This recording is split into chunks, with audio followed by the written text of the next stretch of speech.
అలానే మిశ్రేశ్వరరావు మానవ అక్రమ రవాణా వేశ్యా వృత్తి అనేటువంటి అంశం మీద సుప్రీంకోర్టు సంచలనమైనటువంటి తీర్పు ఇచ్చింది. దాని ప్రకారం వేశ్యల వృత్తిలో ఉన్నటువంటి వాళ్ళని అరెస్ట్ చేయడానికి లేదు. పోలీసులకి చాలా క్లియర్గా సుప్రీంకోర్టు ఇచ్చినటువంటి ఆదేశాలు. స్వచ్ఛందంగా వేశ్యా వృత్తిలో ఉన్నటువంటి మేజర్లకి రక్షణ కల్పిస్తూ తీర్పు చెప్పింది సుప్రీంకోర్టు. దాని ప్రకారం పోలీసులు వాళ్ళ మీద కేసు పెట్టడానికి వీల్లేదు. ఎట్ ద సేమ్ టైం మానవ అక్రమ రవాణా అంటే బలవంతంగా వ్యభిచార వృత్తిలోకి దించడం, ఇష్టం లేనప్పటికీ వ్యభిచారం చేయించడం నేరం అని చెప్పి సుప్రీంకోర్టు చెప్పింది. అంటే వేశ్య అంటే వ్యభిచారాన్ని ఒక వృత్తిగా సుప్రీంకోర్టు గుర్తించినట్టు ఈ తీర్పు ద్వారా అర్థమవుతుంది. ఆ తీర్పులో ఏం చెప్పింది? రాజ్యాంగంలోని ఆర్టికల్ 21 ప్రకారం పౌరులకు ఉండేటువంటి అన్ని హక్కులు వేశ్యలకు కూడా ఉంటాయి. వాళ్ళకి స్వేచ్ఛ హక్కు ఉంటుంది, వాళ్ళకి పౌర హక్కులు ఉంటాయి, వాళ్ళకి రక్షణ హక్కులు ఉంటాయి. కాబట్టి మీరు అరెస్ట్ చేయడానికి లేదు, రైట్స్ చేయడానికి లేదు. ఒకవేళ రైట్స్ చేసినా వాళ్ళ మీద మీరు కేసులు పెట్టడానికి లేదు అని చెప్పి పోలీసులకు సుప్రీంకోర్టు ఇచ్చినటువంటి స్పష్టమైన తాజా ఆదేశాలు. వేశ్యల దగ్గర కండోమ్స్ ఉన్నంత మాత్రాన మీరు వాళ్ళని వ్యభిచారం చేస్తున్నట్టుగా భావించకూడదు అనేటువంటిది మరొక అంశం కూడా పొందుపరిచింది. సాధారణంగా పోలీసులు రైడ్స్ చేస్తూ ఉంటారు. రైడ్స్ చేసినప్పుడు వేశ్యలను పట్టుకొస్తారు, కేసులు పెడుతుంటారు. వీటిలో ఏమైపోతారో తెలియదు. వీటిల మీద కేసులు ఉండవు చాలా సందర్భాల్లో, ఓన్లీ వేశ్యల మీదనే ఉంటాయి. వాళ్ళ మీద కేసులు పెడుతూ ఉంటారు పోలీసులు. ఇప్పుడు సుప్రీంకోర్టు ఏం చెప్తుంది? అసలు మీరు రైడ్ చేయడానికే లేదని చెప్తుంది. మీరు రైడ్ చేయడానికి లేదు. ఒకవేళ రైడ్ చేసి ఒకవేళ మీకు అక్రమ మానవ రవాణా జరిగిందని సమాచారం ఉంటే రైడ్ చేసినప్పటికీ స్వచ్ఛందంగా వ్యభిచారం చేసేటువంటి వాళ్ళని మీరు అరెస్ట్ చేయడానికి లేదు, కేసులు పెట్టడానికి లేదు అని చెప్పి చెప్పింది. అంటే వ్యభిచారం నేరం కాదు. ఇది ఎప్పుడో చెప్పేసింది సుప్రీంకోర్టు. ఇప్పుడు మళ్ళా తాజాగా సుప్రీంకోర్టు ఈ విషయంలో స్పష్టతనిచ్చింది. ఎందుకంటే పోలీసులు తరచూ వేశ్యలను అరెస్ట్ చేస్తూ ఉంటారు, రైడ్స్ కూడా చేస్తూ ఉంటారు. ఇక అది చెల్లదు అని అన్నారు. బలవంతం వ్యభిచారం మాత్రమే నేరం, స్వచ్ఛంద వ్యభిచారం నేరం కాదు. దీని మీద ఎన్టీ రామారావు గారు ఉన్నప్పుడే పెద్ద ఎత్తున చర్చ జరిగింది. ముఖ్యమంత్రిగా ఆయన ఉన్న రోజుల్లో వేశ్యలకు లైసెన్స్ ఇవ్వాలి అనేటువంటి ఒక ప్రతిపాదన వచ్చింది. అప్పట్లో వచ్చినప్పుడు చాలామంది వ్యతిరేకించారు. కొంతమంది ఏంటంటే లైసెన్సులు ఇవ్వాలి, లైసెన్సులు ఇస్తే కనుక విచ్చలవిడిగా అందరూ చేయకుండా ఉంటారు, ఎప్పుడు ఎవరికి వాళ్ళే చాలామంది చేస్తున్నారు ఇష్టానుసారంగా. అదే లైసెన్స్ ఇచ్చి ఒక ప్రాంతంలో వాళ్ళని పెడితే వాళ్ళు అక్కడ వృత్తిగా భావించి అక్కడే ఉంటారు. అలా లైసెన్సులు ఇవ్వకపోతే కనుక అపార్ట్మెంట్లో గేటెడ్ కమ్యూనిటీలో ఎవరు ఇష్టం వచ్చినట్టు వాళ్ళు చాలా చోట్ల ఈ వేశ్య వృత్తిని చేస్తూ ఉన్నారు, బలవంతంగా కూడా చేపిస్తున్నారు, ఐడెంటిఫై చేయడం కష్టంగా ఉంది అని చెప్పి కొంతమంది అభిప్రాయం వ్యక్తం చేశారు. అందుకే సుప్రీంకోర్టు చాలా క్లియర్గా గైడ్లైన్స్ ఇచ్చింది. ఒకవేళ మైనర్ల చేత కనుక వ్యభిచారం చేపిస్తూ ఉంటే పోక్సో యాక్ట్ కింద ఖచ్చితంగా భారత సంహిత ప్రకారం కేసులు పెట్టి తీరాల్సిందే, కఠినమైనటువంటి శిక్షలు వేయాల్సిందే అని చెప్పారు. అలాగే కొంతమంది బలవంతంగా వ్యభిచార వృత్తుల్లోకి దించబడతారు. వాళ్ళకి ఇష్టం లేకపోయినప్పటికీ వ్యభిచారం చేయాల్సిన పరిస్థితి ఏర్పడుతుంది.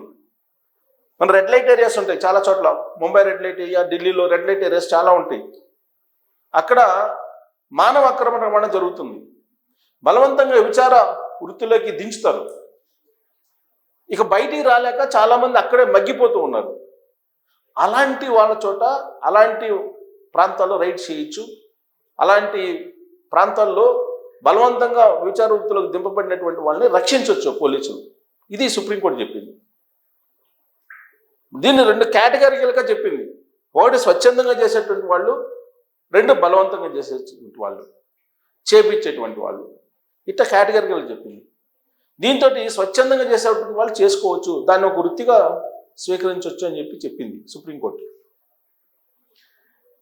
బహుశా సుదీర్ఘకాలం పాటు వాద ప్రతివాదనలు ఉన్న తర్వాత సమాజంలో ఉండేటువంటి పోకడలు, వేసల్లో ఉండేటువంటి మనస్తత్వాలు ఇవన్నీ అధ్యయనం చేసిన తర్వాతనే సుప్రీంకోర్టు చెప్పి ఉండవచ్చు ఈ తీర్పు.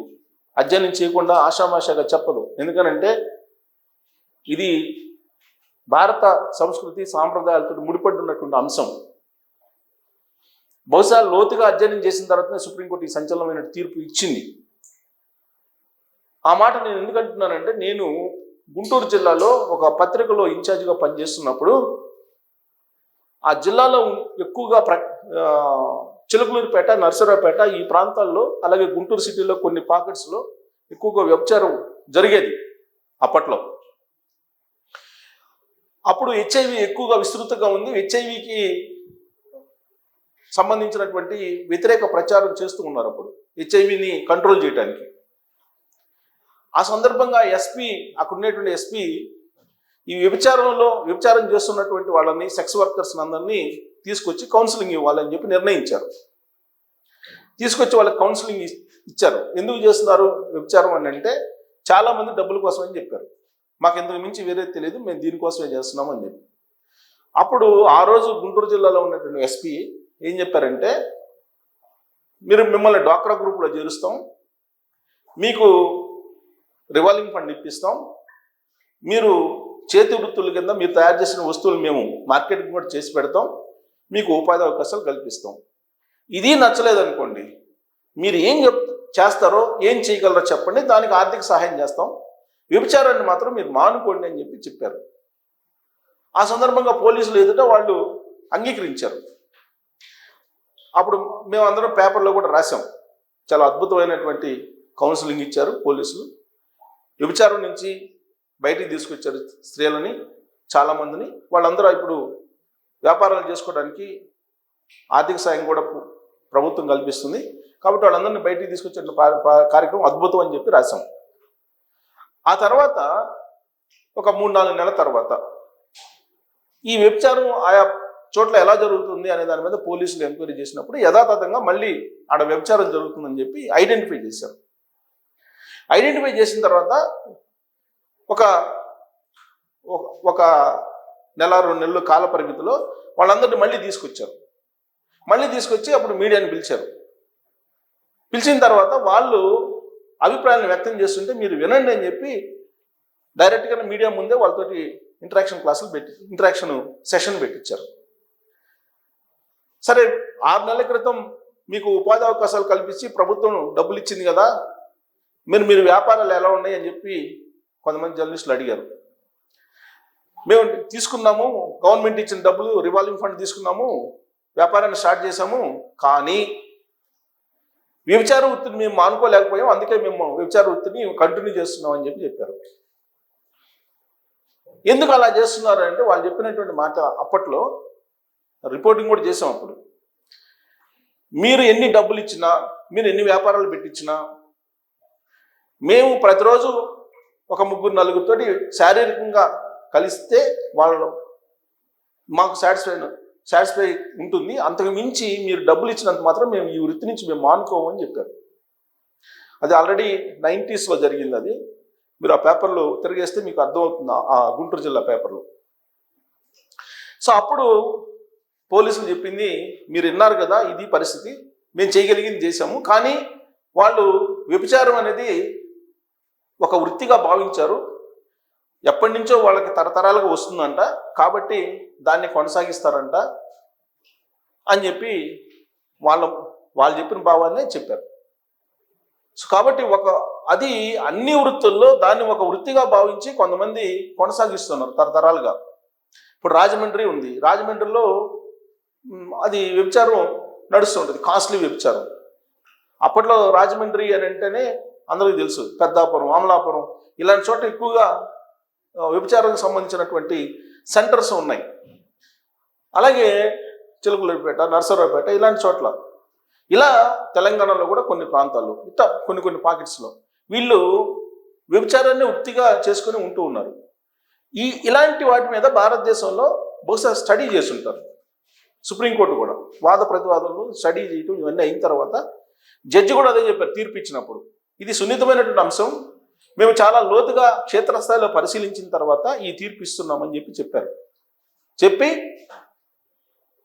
వాళ్ళు స్వచ్ఛందంగా మేము వ్యభిచార వృత్తినే కొనసాగిస్తాము అని చెప్తే మాత్రం పోలీసులు వాళ్ళ మీద కేసులు పెట్టడానికి లేదు, వాళ్ళని టచ్ చేయడానికి కూడా లేదు, వాళ్ళ మీద రైడ్ చేయడానికి కూడా లేదని చెప్పి అయితే బహిరంగ ప్రదేశాల్లో వీటిలను ఆకర్షించడం కానీ లేదా కొన్ని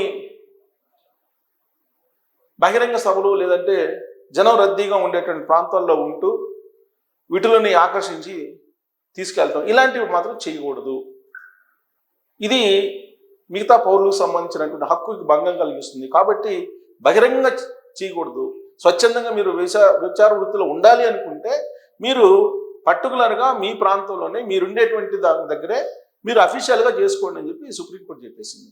ఇంత కేటగిరికల్గా వివరించింది. సో కాబట్టి ఎన్ని చట్టాలు పెట్టినా ఏం చేసినా స్వచ్ఛందంగా వ్యభిచారాన్ని వృత్తిగా భావించేటువంటి వాళ్ళు అది కంటిన్యూ చేస్తున్నారు. కాబట్టి ఇక మరో మార్గం లేదు, వాళ్ళని ఆ విధంగానే కంటిన్యూ కానివ్వండి అని చెప్పి సుప్రీంకోర్టు చెప్పింది. సో కాబట్టి వ్యభిచారాన్ని వృత్తిగా భావించేటువంటి వాళ్ళకి ఈ తీర్పు అనుకూలం. బలవంతంగా వ్యభిచార రొంపిలోకి దించి బలవంతంగా కొంతమంది కొనసాగుతూ ఉంటారు. అలాంటి వాళ్ళకి మాత్రం ఉపశమనం కలిగించేటువంటి తీర్పు ఇది. సో ఈ తీర్పు మీద మీరు కామెంట్ చేయొచ్చు. Thank you.